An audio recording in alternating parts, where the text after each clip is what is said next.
Hello, and welcome to what I'm going to deem a very special episode of My Stupid Little Life. And I hate to call it that because every time I say a very special episode or hear those words, it makes me think of those really cheesy TV episodes where the main character learns a very valuable life lesson and everything has changed for the rest of their lives until the next episode where they completely ignore everything that happened in the last one. This one's going to be a little bit more unpolished than my other episodes. Um, you can probably tell that already. No intro music, no nothing.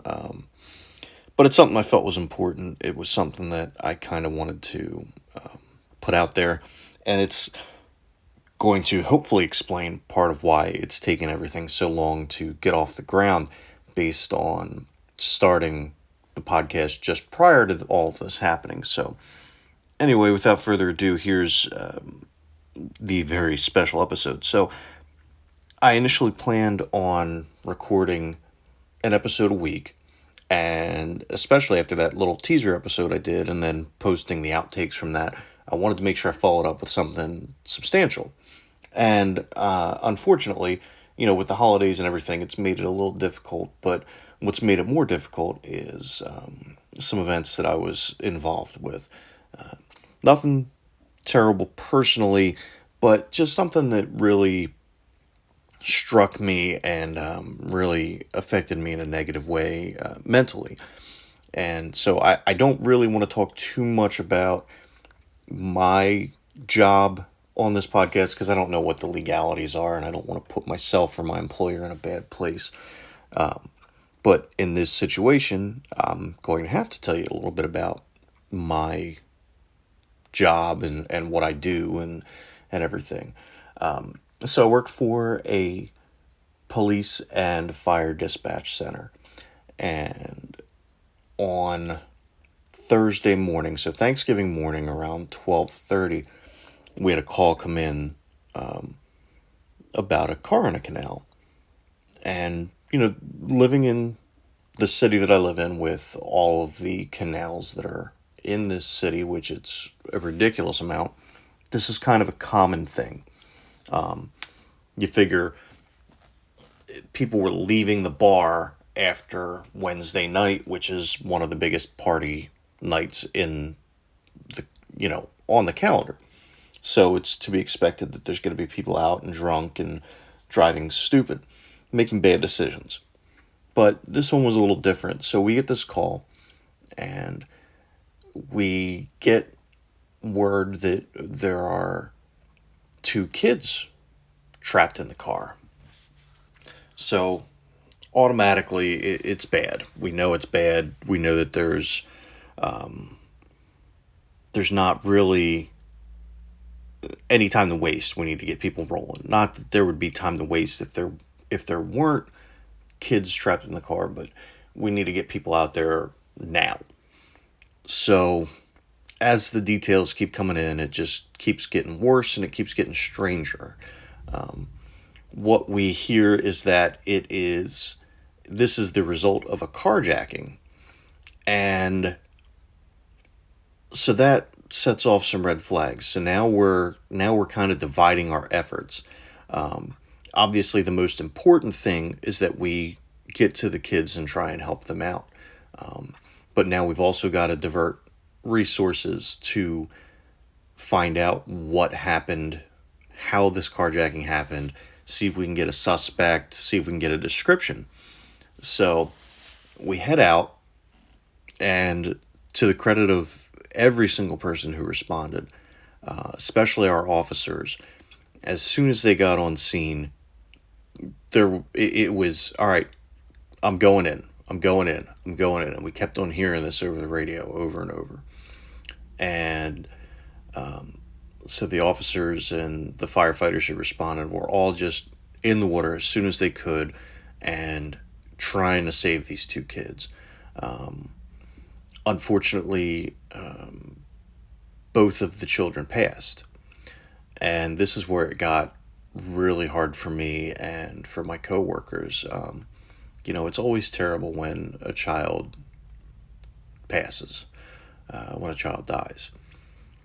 what made it really hard for us, and I think was the even worse part than the children dying was the circumstances. Because when we got the call, we didn't get the call from the driver or anything like that.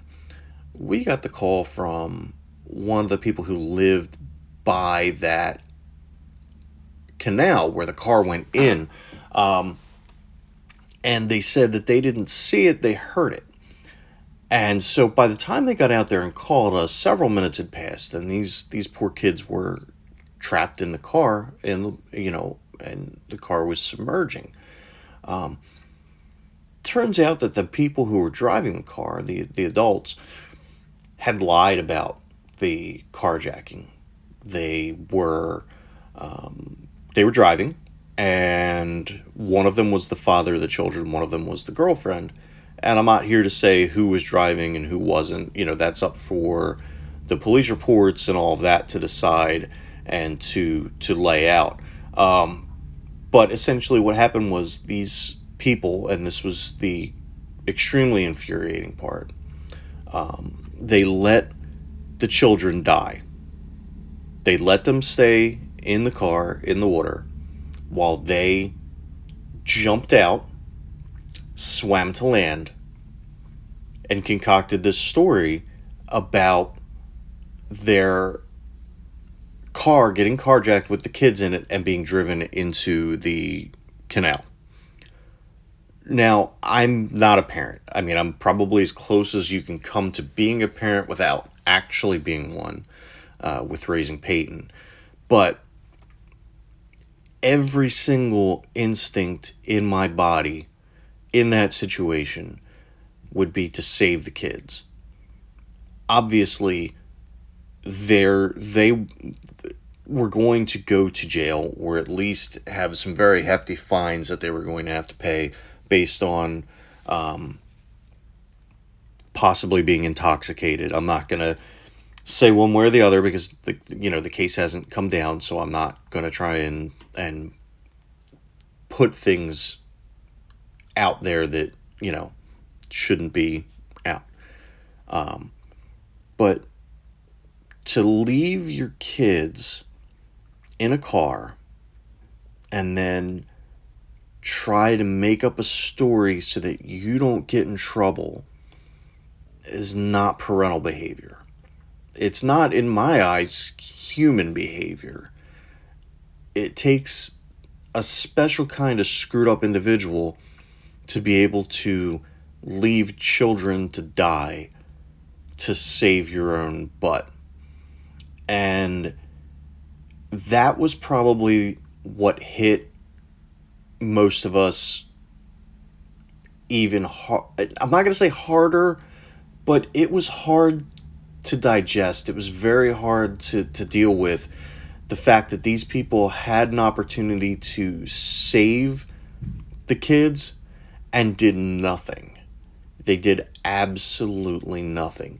They saved themselves, they got out, and then they tried to concoct a story saying that they were carjacked. What they ended up doing was leaving the scene, and this is all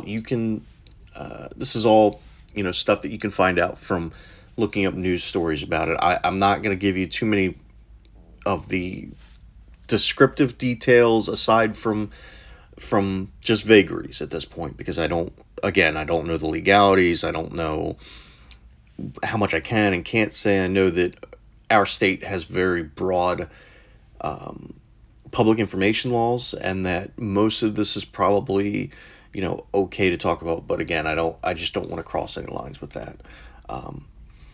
But I will say that multiple people that I work with, multiple people in my shift were deeply affected by it. I was, and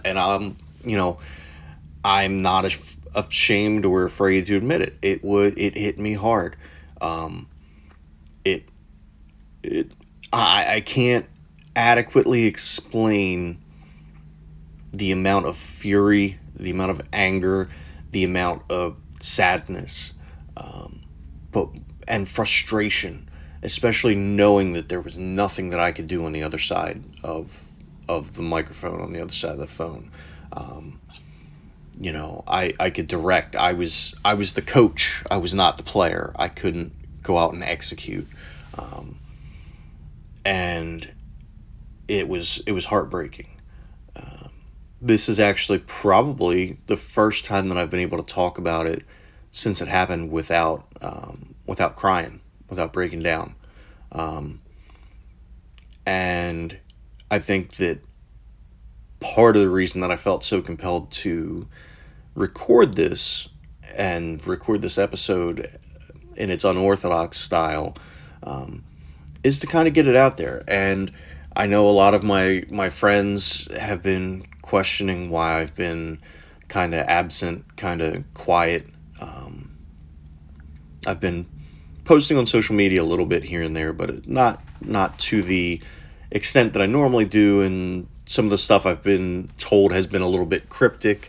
Um, and so I wanted to kind of explain what's been going on, what's been going through my head, why things have been so silent, why things have been silent on the podcast side of things. Um, and it's just with this happening in this case, my mindset, my just everything has been affected, from my daily life to performance at work to everything. This has been one of the most difficult situations I've dealt with at work, at this job or any other. I never expected to be affected as deeply as this call affected me. I knew what I signed up for with this job. I knew that there was the possibility that I was going to have hard calls, that there were going to be things that were going to be, that were going to affect me on an emotional level, um, that were going to play with my sometimes already fragile mental health. But this one, I did not expect this. We have what's called a critical incident stress management team that comes in when there are calls like this. Um, and they've come in, I think, once or twice when I've been on shift. And I've never really felt the need, not that those calls weren't bad, or weren't affecting, or weren't, that's the word I'm looking for here, that they weren't bad calls, that they weren't something that was worthy of affecting someone's mental health, or how they were able to proceed through the day or through the shift, or anything. And they certainly weighed on people's minds. And every call affects different people in different ways, depending upon how you were affected by it, how you were directly involved in it, or how you were indirectly involved in it. Honestly, just being around a bunch of people who are dealing with this and hearing the radio traffic, because you can't sit anywhere in the room and not hear that and not be affected by that in some way. But back to those. So I've never felt the need to involve myself with any of the critical incident stress management. I definitely, as soon as it was offered this time, I took it. I was trying to hold things together, and I held together pretty well for the shift. But when we all sat down in the room is when I broke down. And I can't discuss anything that was said in the room. I can't discuss anything with regards to the CISM. There's a confidentiality to it. But I can say that after the shift was over and I was finally able to kind of just get out of work mode and just kind of decompress a little bit, it hit me. It hit me like a damn ton of bricks. And just all of the anger that I had towards the people who let those children drown just bubbled to the surface. And if you know me, a lot of times when I get super angry, it leaks out of my eyes as liquid rage. which is a nice way to say, or a quote unquote masculine way to say that I cry. And it was frustration and anger and rage and fury and sadness all just bubbling over, and I cried, and I cried for a long time. And it was ugly crying too. It wasn't like, like sad, like boo. No, no, dude. It was disgustingly ugly. It was loud. It was not good. It was good because it needed to come out. It had to. It had to come out in some way, shape, or form. Because if it didn't come out then in a somewhat healthy way, it was going to come out somewhere else in a not healthy way. And so I'm not. Trust me when I say I'm not advocating that crying is for sissies or crying is for girls or any of that crap. I'm not. Screw the toxic masculinity crap. Screw the anti mental health portion of it. Look, things happen, man. Things do. And we have to be able to talk about it. I don't care if you're a man, woman, child. You got to be able to talk about it. If you don't, it's going to build up inside and it's going to kill you. It will. In some way, shape, or form, it's going to do something that's going to negatively affect the way that you move on, the way that you behave, your life, the people around you, your loved ones, your friends, your family. So you've got to get it out. And so I did. And I talked with the CISM counselor.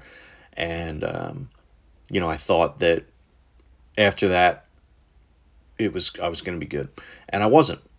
And I took it with me home. The next day, I was essentially a zombie. When I got to work, I sat in the car for 20 minutes probably before I went in. Luckily, I had shown up early enough that I could afford to do that. But it was hard walking in. And I just tried to keep it together and tried to be me. But it was difficult. And I made it through the shift because I work with some awesome people. And they kind of got me out of my zombie-like trance. Then luckily that was the last day I had to work. So that Thursday, Thanksgiving into Friday, was it for the weekend. I had 2 days off, not 3 days off to further decompress. So, I got home and I sat down with Peyton and I watched the newest episode of The Mandalorian, which I cannot stress how awesome that was. It was fantastic. You should definitely be watching The Mandalorian if you're not. But, I watched The Mandalorian with him and just kind of cuddled with him, just hung out, and then I went to bed, which was good because I did not really sleep the day before, so I needed some rest. And I'm sure that played into kind of helping restore things.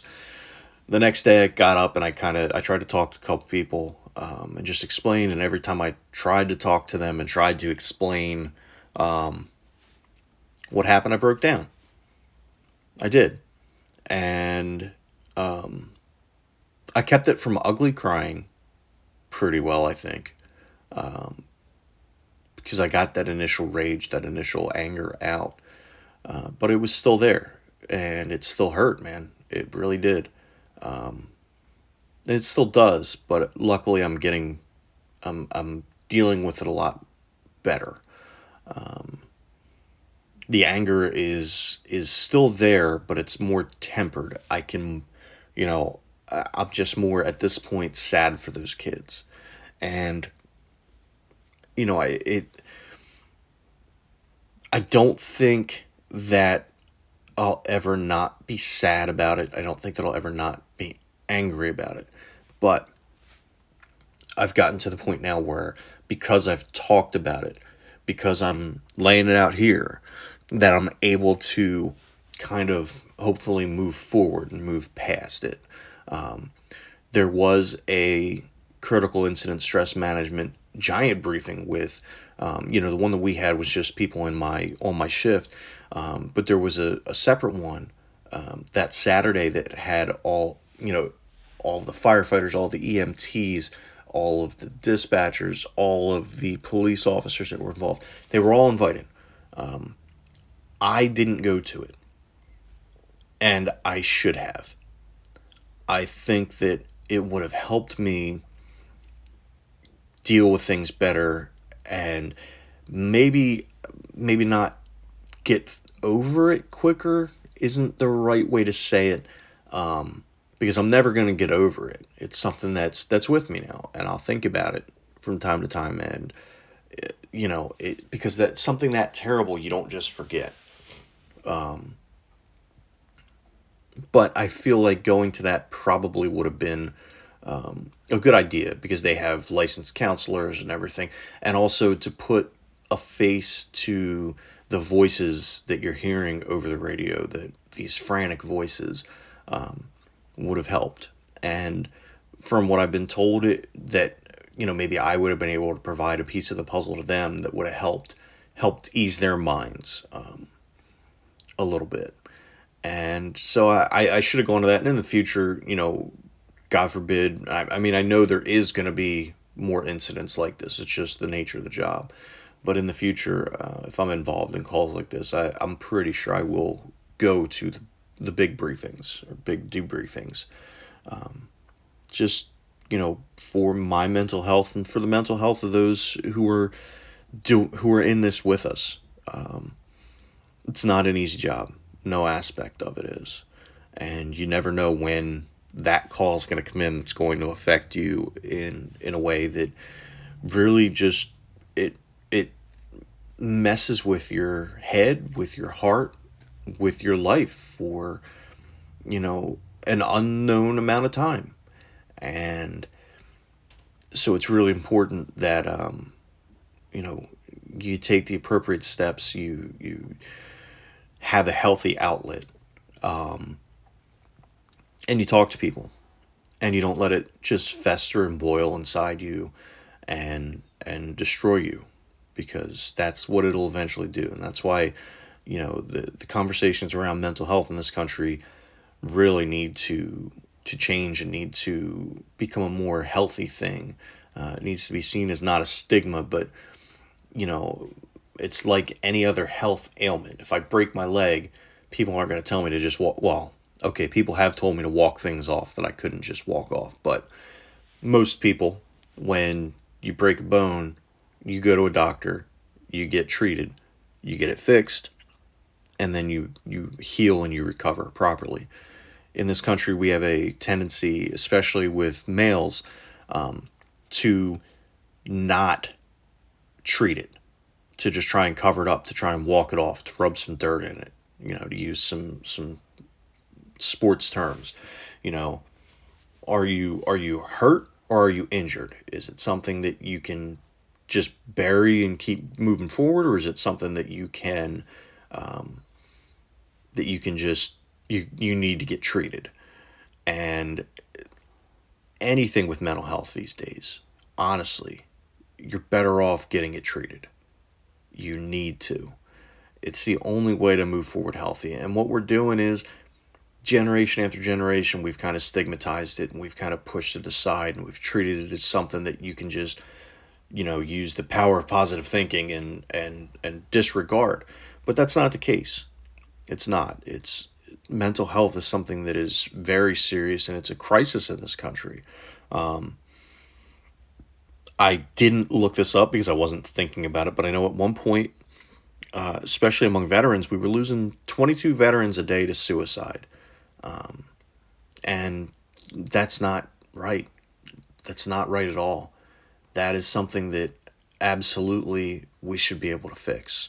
And I know with COVID, and I've been trying to not talk about this a lot, but with COVID, with the way it's affected everything, suicide rates have been on the rise. And because people are trapped in their homes, they don't, they're losing their jobs, they're doing this, they're doing that. Man, mental health is important.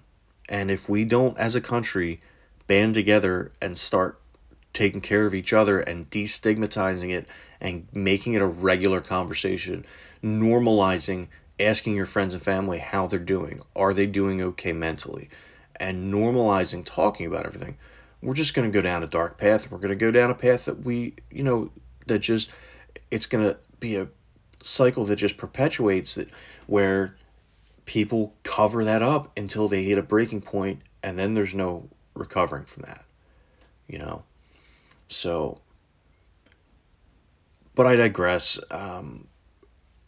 This, I wanted to make sure that I talk to people, that I put this out there, even if, this stays the one or two listeners per episode that it's been. I feel like this was an important thing for me to get off my chest, and just to talk about and mention the mental health portion of it, the mental health aspect, and to give those of you who are wondering why things have been so screwed up as far as recording, or if you know me personally, which I'm sure every single person listening to this does, what's been going on, why I've been the way I have lately. So I'm going to close this one out now. Just, I hope everyone is doing well. If you're having issues, if you're having mental health problems, please reach out. If not to me, reach out to someone, reach out to a professional. And again, if you don't feel comfortable reaching out to a professional, just talk to someone. Just make sure you talk to someone, because you're here for a reason, whether you know it or not, whether you think it or not. And, we need you. So, all right, guys, I hope this has provided some clarity. Hope it's, at least been interesting, if nothing else. And I'll see you next episode.